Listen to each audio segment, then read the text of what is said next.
The Treaty of Versailles, signed in 1919, imposed crushing reparations and territorial losses on Germany, creating a breeding ground for resentment. The Hall of Mirrors witnessed the humiliation of German delegates, while maps showed Europe redrawn. This punitive peace sowed the seeds for future conflict, as economist John Maynard Keynes warned it would destabilize Europe. The treaty's harsh terms directly fueled nationalist fervor, setting the stage for extremist movements. Amid hyperinflation and the Great Depression, Germany descended into chaos, allowing Adolf Hitler's Nazi Party to rise. Rallies erupted across cities, with swastikas waving and fiery speeches promising revival. The Reichstag fire of 1933 became a pretext for dismantling democracy. Starving citizens in breadlines, their savings wiped out, turned to extremism.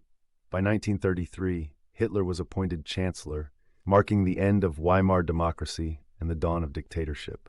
In 1936, Hitler boldly ordered troops into the Rhineland, violating the Treaty of Versailles. France and Britain, fearing another war, did nothing. German soldiers marched unopposed, their boots echoing on cobblestones. This appeasement emboldened Hitler, proving the Allies' reluctance to confront aggression. Historians argue this moment was a turning point. Had the Allies acted, World War II might have been prevented. Instead, it signaled Nazi Germany's unchecked ambition. The Anschluss of 1938 saw Germany annex Austria with little resistance.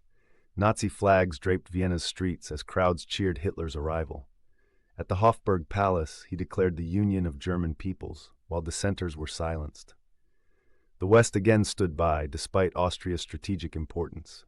This annexation revealed Hitler's expansionist blueprint. One nation swallowed, another soon targeted. The Sudetenland was next. The Munich Agreement of 1938 epitomized Allied appeasement.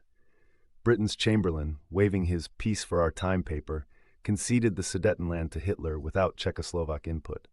Behind closed doors, Hitler smirked, his demands met again.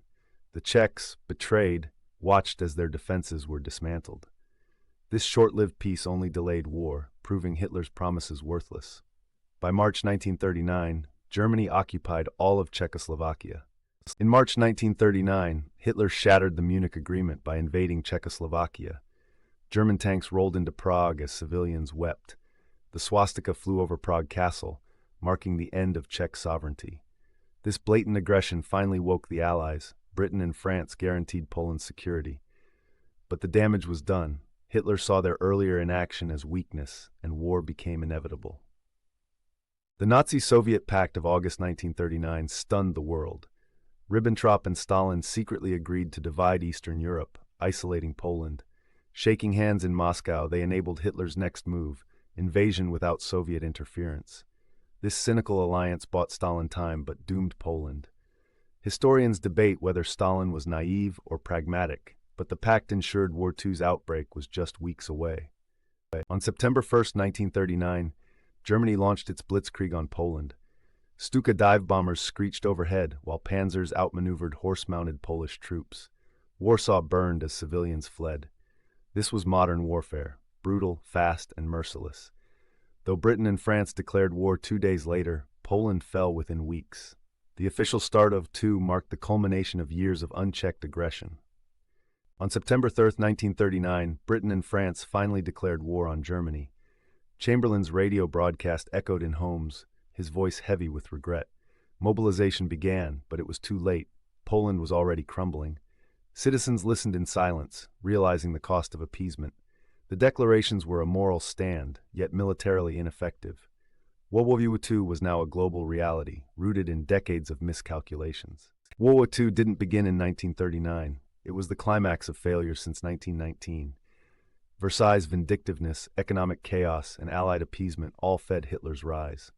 This montage stitches together key moments: the Hall of Mirrors, Nazi rallies, and Poland's invasion. The lesson? War grows from unchecked grievances and missed chances to act. As the camera fades, we loop back to Versailles, its mirrors reflecting the past and our future.